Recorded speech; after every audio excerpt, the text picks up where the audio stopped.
ఒడిశా నుండి బెంగళూరుకు ఇచ్చాపురం మీదుగా అక్రమంగా తరలిస్తున్న 32 కిలోల గంజాయిని ఇచ్చాపురం పట్టణ పోలీసులు పట్టుకున్నారు.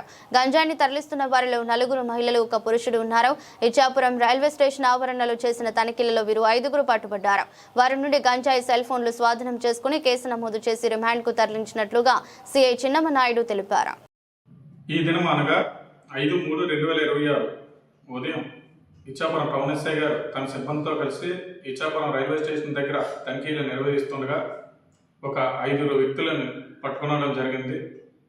వాళ్ళ యొక్క బ్యాగ్ను సోదా చేయగా వాళ్ళ దగ్గర సుమారు 32 కేజీల గంజాయి దొరకడం జరిగింది. ఆ 5 వ్యక్తుల్లో 4 మహిళలు, 1 అతను పురుషుడు. ఈ 5 కూడా కంధమాల్ డిస్ట్రిక్ట్ ఒడిశా స్టేట్కి చెందిన వ్యక్తులుగా గుర్తించడం జరిగింది.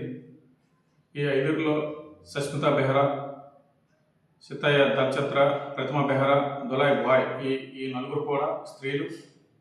నిమంత కన్హా ఇతను పురుషుడిగా పేర్కొనడం జరిగింది. వీళ్ళు ఈ 32 కేజీల గంజాయిని తమ రాష్ట్రంలో గల రాధాకాంత దిగార్ కంధమాల్ డిస్ట్రిక్ట్లో తీసుకొని అతని యొక్క డైరెక్షన్ ప్రకారం బెంగళూరులోని అప్పచెప్పడానికి పట్టుకెళ్తున్నారు. వీళ్ళు తీసుకెళ్ళడానికి ఒక్కొక్క వ్యక్తికి 5,000 ఇవ్వడానికని ఒప్పుకోవడం జరిగింది. వీళ్ళు అక్కడి నుంచి బస్సు మార్గంలో, రోడ్డు మార్గం కూడా ఇచ్చాపురం వచ్చి ఇచ్చాపురంలోని ప్రశాంతి ఎక్స్ప్రెస్ ఎక్కడానికి సన్నద్ధమవుతున్న తరుణంలో ఇచ్చాపురం పోలీసులు పట్టుకోవడం జరిగింది. వీరిపై కేసు నమోదు చేసి రిమాండ్ నిమిత్తం ఇచ్చాపురం మేజిస్ట్రేట్ గారి దగ్గర ప్రొడ్యూస్ చేయబడుతుంది. శ్రీకాకుళం జిల్లా ఎస్పీ గారి సూచనల మేరకు శ్రీకాకుళం జిల్లా పోలీసులు గంజాయిపై నిరంతర నిఘా పెట్టడం జరగడం జరిగింది.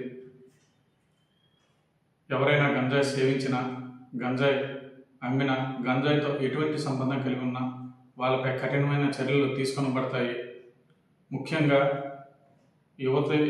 యువకులు మరియు తల్లిదండ్రులకి ఈ పోలీసు వారు ఇచ్చే సలహా ఏమిటంటే, తమ యుక్త వయసులో ఉన్న పిల్లలు ఏం చేస్తున్నారు, ఎటువంటి స్నేహాలు కలిగి ఉంటున్నారు, వాళ్ళు గంజాయి ప్రభావం లోనవుతున్నారా లేదని ఒక కంట కనిపెట్టవలసిందిగా కోరుచున్నాం. ఏ అవసరం వచ్చినా పోలీసు వారికి తెలియజేయవలసిందిగా కోరుచున్నాం. గంజాయిపై కఠినమైన చర్యలు తీసుకున్నతో పాటు ముందు కూడా కొనసాగుతాయని పేర్కొనడం జరుగుతుంది.